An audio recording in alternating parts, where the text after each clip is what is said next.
মানিকবাবু, আপনি? কেমন আছো শর্মিষ্ঠা? আসলে শর্মিষ্ঠা, ওই দিন রাতে যা হয়েছিল তার জন্য আমি সত্যি লজ্জিত, আর তোমার কাছে ক্ষমা চাইতে এসেছি। শর্মিষ্ঠা, তুমি তো জানো যে আমি তোমায় কতটা ভালোবাসি। মানিকবাবু, এসব কথা আপনার বলা উচিত না। দেখো, তুমি বাধ্য হয়ে প্রতীককে বিয়ে করেছো আমি জানি, আর প্রতীকের মধ্যে এমন কি আছে যা আমার মধ্যে নেই? ব্যাস, এসব কথার আর কোনো মানে নেই। আমি এখনো তোমাকে খুব ভালোবাসি, আর তুমি বললে আমি এই মুহূর্তে তোমাকে বিয়ে করতে রাজি।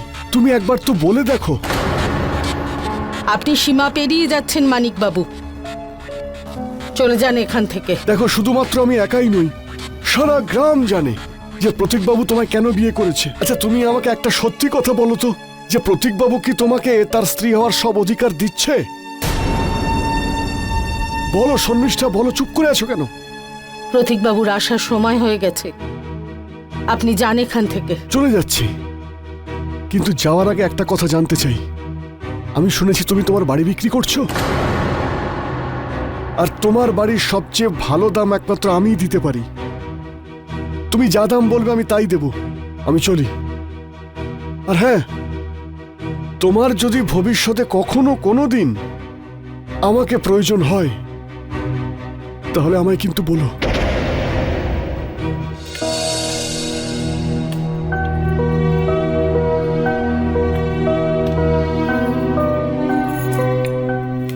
মা, এই দেখো কেমন লাগছে এই হাতটা পরে আমাকে।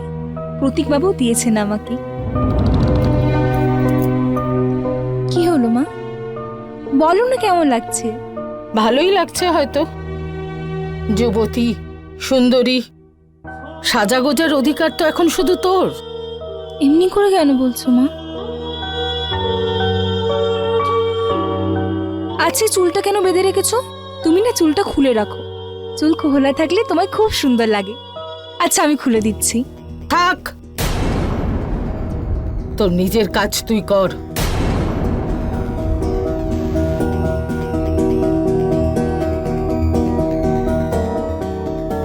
আচ্ছা মা, প্রতীকবাবু একটু পরে চলে আসবে। উনি আমাকে বলে গেছে উনি 10 মিনিটের মধ্যে আসছে। উনি বলছিল ওনার খুব জোরে নাকি খিদে পেয়েছে, উনি তাড়াতাড়ি চলে আসবে। তুমি এখনো খাবার বানাওনি? আমি কি তোদের কাজের লোক যে তোদের জন্য রান্না করব? তুই তো নিজেও রান্না করতে পারিস, কিন্তু তার জন্য ঘোরাফেরা বাদ দিয়ে বাড়িতে থাকা প্রয়োজন। কিন্তু তোকে তো সেজে গুজে রোজ প্রতীকবাবুর সঙ্গে ঘুরতে যেতে হবে। তুই বাড়িতে থাকিস যখন, তখনও তোর সঙ্গে থাকিস। মা, তুমি এমনি করে কেন বলছো? কেড়ে নিয়েছিস তুই আমার স্বামীকে। 1 মিনিটের জন্য ওকে একলা ছাড়িস না। আরে তুই ওকে ছাড়লে তবে তো আমার কাছে আসবে। আরে আমিও তো ওর স্ত্রী, কিন্তু তুই ওর সঙ্গে সব সময় আটকে থাকিস। যা ভাবছো তা নয় মা। প্রতীকবাবু যা কিছু করেন নিজের ইচ্ছে থেকে করে। আমি এমনটা কিছু করি না যে উনি তোমাকে ছেড়ে আমার কাছে চলে আসুক। একদম চুপ কর তুই। মা, চুপ। নরক বানিয়ে রেখেছিস আমার জীবনটাকে। ভালোবাসার কথা শুনতে চাই, সকাল থেকে অপেক্ষা করি প্রতীকবাবু আসবে, আমার সাথে কথা বলবে, কিন্তু সে আসে কাজের লোকের মতো আমাকে হুকুম করে তোর কাছে চলে যায়। কিন্তু আমার দোষটা এখানে কোথায় মা? তাহলে সেজে গুজে ভালো কাপড় জামা পরে কেন বসে থাকিস ওর কাছে? আমার এমনটা কেন মনে হচ্ছে মা? আমার সামনে আমার মা নয়, আমার সতীন দাঁড়িয়ে আছে। সতীন? সতীন বললি আমাকে? তুই সতীন বললি? এই হলো সতীন, এই হলো সতীন। তুমি তোমার সীমা পার করেছো। ওঠো, ওঠো। সময় একটা অদ্ভুত কারাগারে বন্দি করে দিয়েছিল মা আর মেয়েকে। মায়ের মমতা খান খান হয়ে গেছিল, আর শর্মিষ্ঠার উপর শয়তানের কালো ছায়া পড়েছিল। তার ভেতরে একজন অপরাধীর জন্ম হয়েছিল। তাহলে কি শর্মিষ্ঠা এখানেই থেমে যাবে? এখন কি হতে চলেছিল তার পরবর্তী পদক্ষেপ?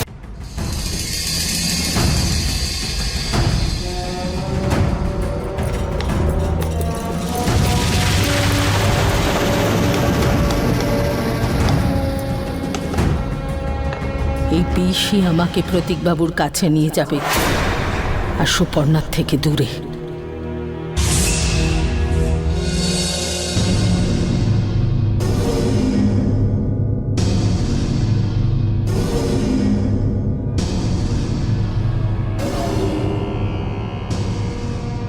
সুপর্ণা,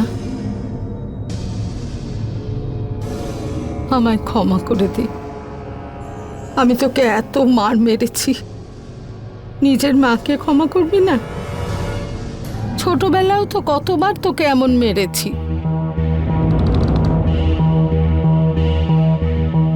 ওই মারে আর এই মারে অনেক পার্থক্য আছে মা। না রে মা, কোনো পার্থক্য নেই।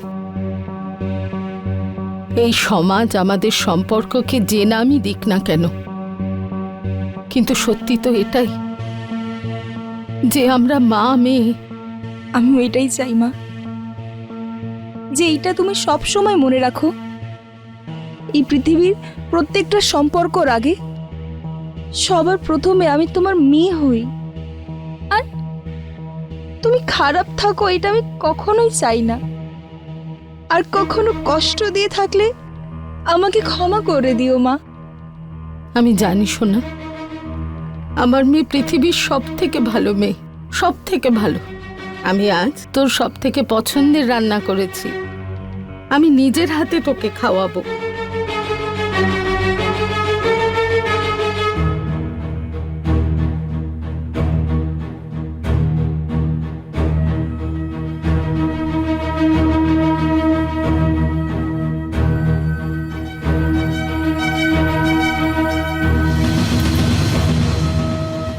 মা, তুমি এটা কখনো ভাববে না যে প্রতীক বাবুকে আমি তোমার থেকে কেড়ে নেওয়ার চেষ্টা করছি?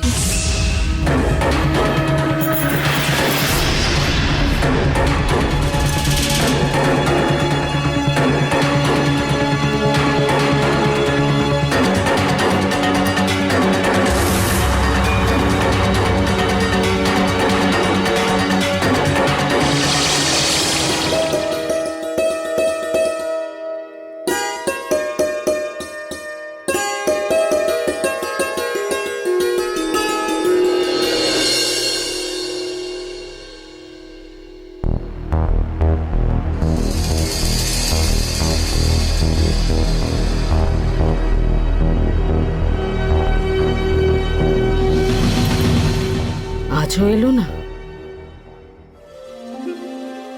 সুপর্ণা ঘুমিয়ে পড়ার পরেও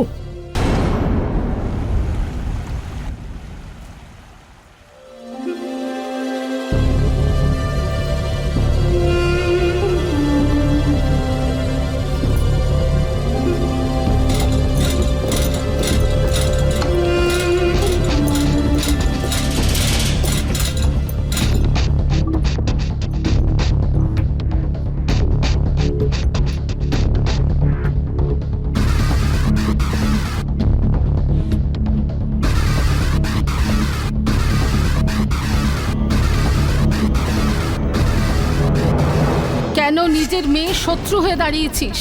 কেন ওর খাবারে বিষ দিয়ে ওকে মেরে ফেলতে চাস? ওকে বিষ দিচ্ছি না আমি, তুই ভুলে যাচ্ছিস। তোর সতীন হওয়ার আগে ও তোর একমাত্র মেয়ে, এখন সুপর্ণা শুধুমাত্র আমার সতীন, যে আমার স্বামীকে কেড়ে নিয়েছে। মা শব্দের মানে বুঝিস তুই? আমি কিচ্ছু বুঝি না, কিচ্ছু জানতে চাই না। তোর সাথে তর্ক করে বা তোকে বুঝিয়ে কোনো লাভ নেই। তবে এটা মনে রাখিস, খারাপ কাজের ফল খারাপই হয়। সুপর্ণা এখন ওঠেনি কেন?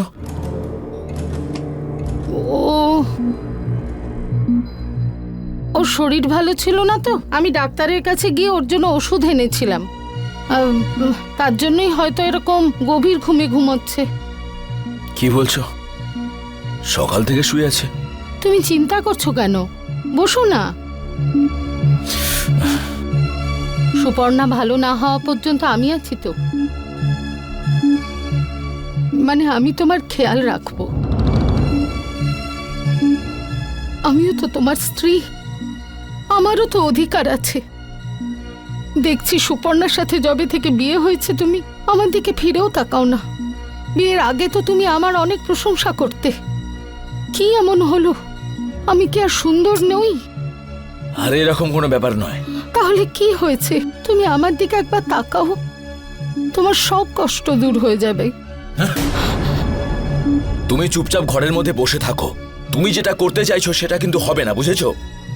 তুমি সুপর্ণা নখের যোগ্যও নয়।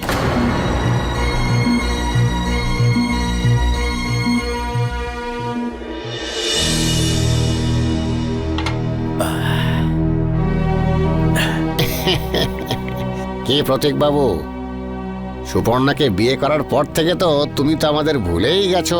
আরে না কাকা, ব্যাস শুধু আজকাল একটু বেশি ব্যস্ত হয়ে আছি। কিসে ব্যস্ত? কাজে নাকি সুপর্ণাকে নিয়ে?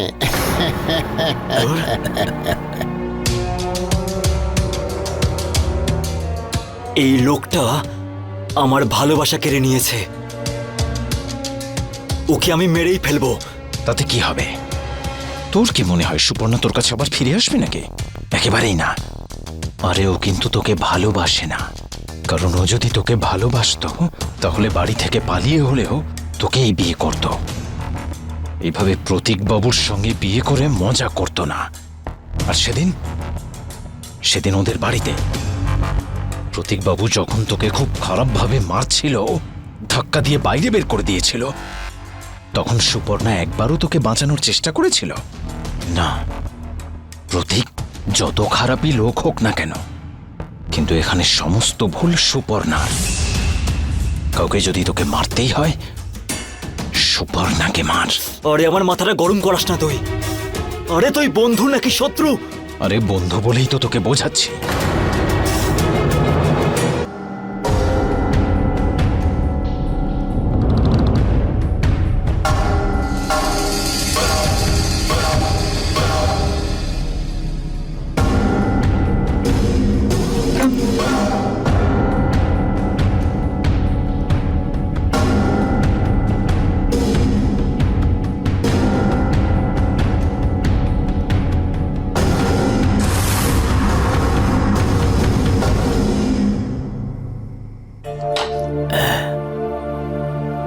আচ্ছা কাকা, আমি এখন আসছি।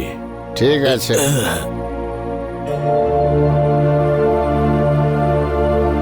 সুবর্ণা, সুবর্ণা, এই সুবর্ণা, বাইরে এসো। সুপর্ণা এখন আসবে না, সুবর্ণা, ও ঘুমোচ্ছে। তুমি তুমি সুবর্ণা, তুমি এখানে বসো না। সুবর্ণা, তুমি সুবর্ণা। তুমি খাবারটা খেয়ে নাও। নাও। আরে চাই না তোর খাবার, বেরো এখান থেকে। সুবর্ণা, সব সময় সুপর্ণা সুপর্ণা, অসহ্য লাগে এই নামটা শুনতে শুনতে। ওর মধ্যে এমন কি আছে যা আমার মধ্যে নেই? এই সুবর্ণা। এই দেখো, এই দেখো, এত টাকা তোমার কথায় নিজের বাড়ি বেচেই টাকাটা এনেছি। সুপর্ণা করতে পারবে তোমার জন্য এতটা? ও নিজের খেয়াল রাখতে পারে না, তোমার খেয়াল কি করে রাখবে? আরে চাই না তোর টাকা, চাই না। তুই আমাকে টাকা দেখাচ্ছিস? হ্যাঁ, সুপর্ণা সমকক্ষ হবি তুই? আমার চাই না তোর এই টাকাগুলো। সুপর্ণা, সুপর্ণাকে ডাকো।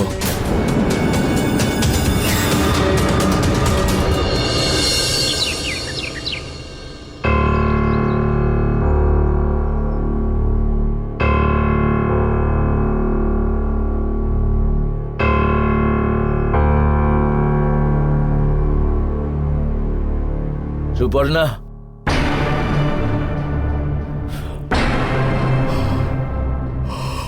আরে সুপর্ণা, আরে ওঠো এবারে, আর কত শোবে?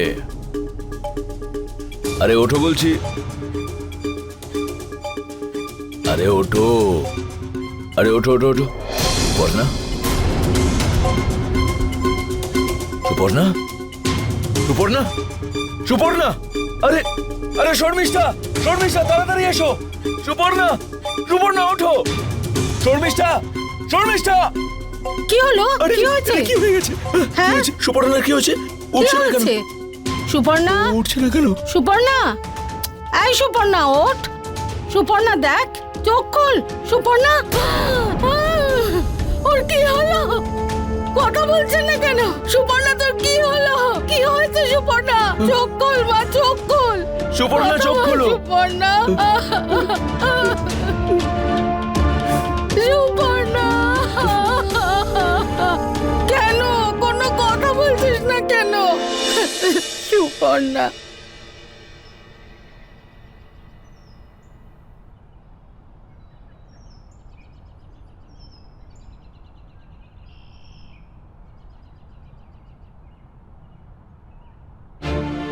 শোনো, লাশের পোস্টমর্টমের ব্যবস্থা করো।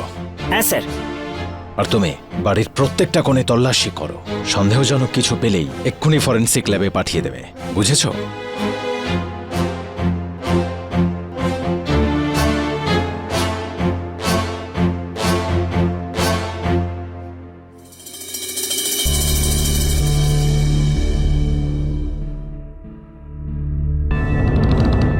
এটা এখানে?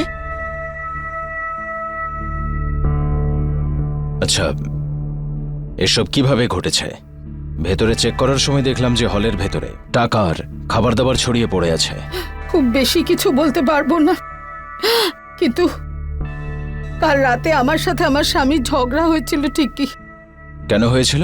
উনি আজকাল রোজ খুব নেশা করে বাড়িতে আসেন।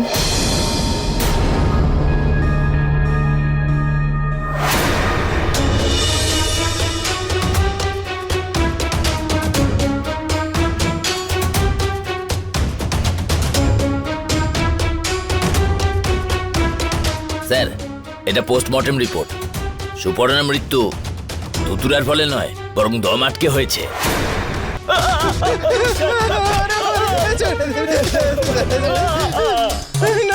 কেন মেরেছিস? না স্যার, আমাকে বিশ্বাস করুন, আমি পারিনি, আমি কিচ্ছু করিনি। বেশি চালাক হওয়ার চেষ্টা করিস না। আমি সব জানতাম তোর অ্যাফেয়ার সুপর্ণার সঙ্গে ছিল, আর সুপর্ণাকে তুই যখন পেলি না তখন তুই তাকে একেবারে শেষ করে দিলি। হ্যাঁ, তোদের দুজনের ফোনের লোকেশন ওই বাড়ির আশেপাশেই ছিল। এই ওদেরকে বুঝিয়ে দাও পুলিশের ইনকোয়ারি কিভাবে হয়। Sir sir sir sir sir please আমাদের স্যার ছেড়ে যাবেন না স্যার। স্যার সত্যি বলছি স্যার, কিচ্ছু জানি না স্যার। দেখ, এখনো সময় আছে তোদের কাছে। পরিষ্কার করে বল, আমি যদি আমার পথে নামি তাহলে শেষ করে দেব। বলে দে, কেন মেরেছিস সুপর্ণাকে? Sir sir sir sir sir sir আমি বলছি, বল। সেই রাতে আমরা যখন প্রতীকের বাড়ির পাশে গিয়েছিলাম, ওই শর্মিষ্ঠা রেগে বাড়ি থেকে বের হচ্ছিল।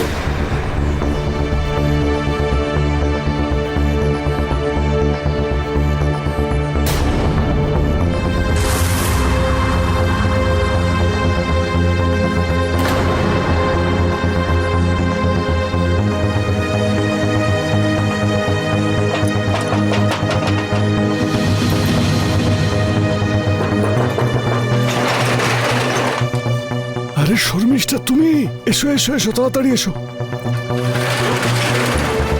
আরে কি হয়েছে কি শর্মিষ্ঠা, বলো। মানিক বাবু, হ্যাঁ, আমি চিরকালের জন্য আপনার কাছে এসেছি, আচ্ছা। কিন্তু কিন্তু পুরোপুরি আপনার হওয়ার পথে একটা বাধা আছে। আপনি যে করেই হোক সেই বাধাটা আমার পথ থেকে সরিয়ে দিন, তারপর আমরা চিরকালের মতো একে অপরের হয়ে যাব। সত্যি? আচ্ছা শর্মিষ্ঠা, এই বাধাটা কিসের? আমি বুঝতে পারছি না, বলো তো।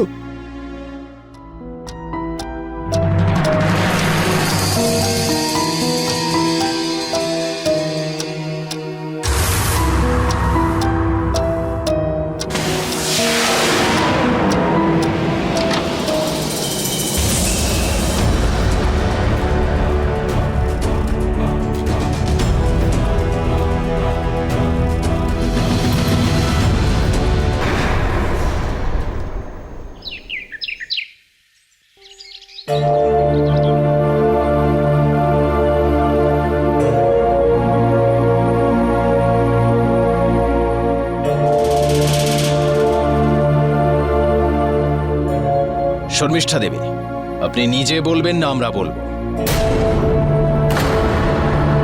কি বলবো আমি? এটাই যে আপনি নিজের মেয়ে সুপর্ণার খুন করিয়েছেন। কি যাতা বলছেন আপনি? দেখো, এখন আর কোনো কিছু লুকিয়ে কোনো লাভ নেই। এনারা সব জানতে পেরে গেছেন।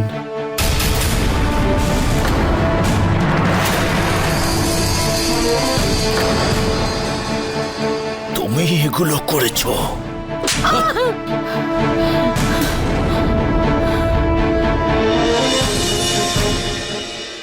তাহলে এই অপরাধের জন্য আসল দায়ী কে? তাহলে কি শর্মিষ্ঠা আর মানিক ব্যানার্জির জন্যই অপরাধ হয়েছিল?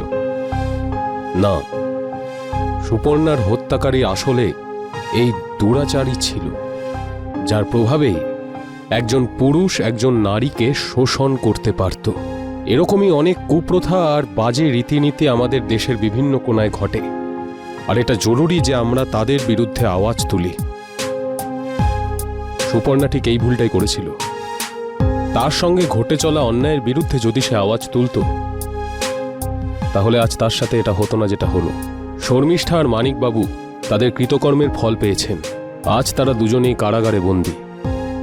বন্ধুরা, আমাদের দেশ একবিংশ শতাব্দীতে পৌঁছে গেছে, আর এই সময় এই সমস্ত নিয়মের বিরুদ্ধে আমাদের আওয়াজ তোলা উচিত। যদি আপনাদের চারপাশে কোথাও এই ধরনের দুরাচার ঘটে থাকে, তাহলে আপনি শীঘ্রই আইনের সাহায্য নিন এবং তার বিরুদ্ধে আওয়াজ তুলুন। যদি আপনি চুপ করে থাকেন, তার মানে আপনি ক্রাইমকে সাহায্য করছেন। এরই সাথে সাথে আমি অমিত পাচৌরি ক্রাইম অ্যালার্টের আজকের এই এপিসোড থেকে বিদায় নিচ্ছি। আবার কোনো একটা সত্যি ঘটনা নিয়ে আপনাদের সামনে এসে উপস্থিত হব। ততদিন মাথায় রাখবেন, ক্রাইম থেকে যদি বাঁচতে চান তাহলে অ্যালার্ট থাকুন। ক্রাইম অ্যালার্ট, অন্যায়ের বিরুদ্ধে সোচ্চার।